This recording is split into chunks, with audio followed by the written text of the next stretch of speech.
Thanks for reading the Bible one day at a time. We're in chapter 10 of First Corinthians, the letter that Paul wrote to the church at Corinth.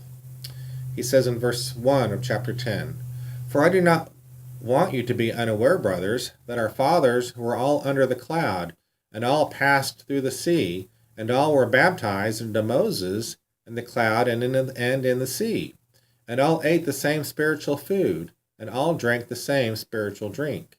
For they drank from the spiritual rock that followed them, and the rock was Christ. Nevertheless, with most of them God was not pleased, for they were overthrown in the wilderness." Now these things took place as examples for us, that we may not desire evil as they did. Do not be idolaters, as some of them were, as it is written, "The people sat down to eat and drink and rose up to play." We must not indulge in sexual immorality, as some of them did, and 23,000 fell in a single day. We must not put Christ to the test, as some of them did, and were destroyed by serpents, nor grumble, as some of them did, and were destroyed by the destroyer.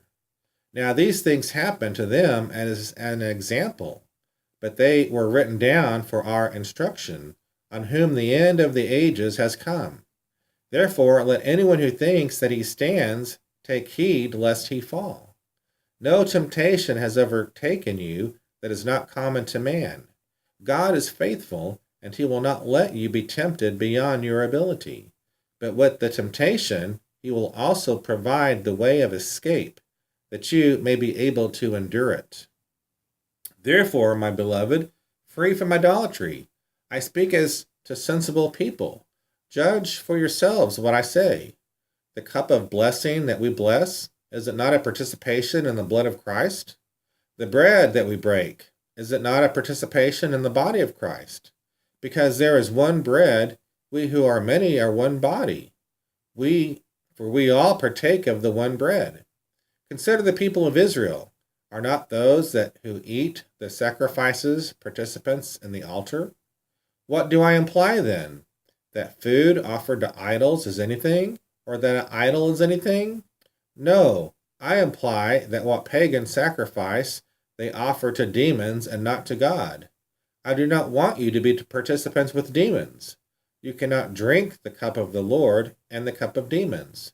You cannot partake of the table of the Lord and the table of demons. Shall we provoke the Lord to jealousy? Are we stronger than he? All things are lawful, but not all things are helpful. All things are lawful, but not all things build up. Let no one seek his own good, but the good of his neighbor. Eat whatever is sold in the meat market without raising any question on the ground of conscience. For the earth is the Lord's and the fullness thereof. If anyone of the unbelievers invites you to dinner, and you are disposed to go, eat whatever is set before you without raising any question on the ground of conscience. But if someone says to you, "This has been offered in sacrifice," then do not eat it, for the sake of the one who informed you, and for the sake of conscience. I do not mean your conscience, but his. For why should my liberty be determined by someone else's conscience? If I partake with thankfulness, why am I denounced because of that for which I gave thanks? So, whether you eat or drink or whatever you do all to the glory of God. Give no offense to Jews or to Greeks or to the church of God, just as I try to please everyone in everything I do, not seeking my own advantage, but that of many, that they may be saved.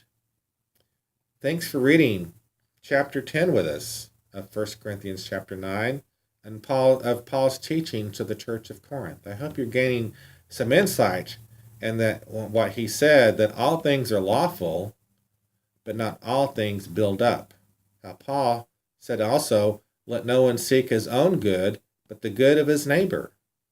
That's what he was teaching to the Corinthians. Thanks again for reading, and have a blessed day in the Lord.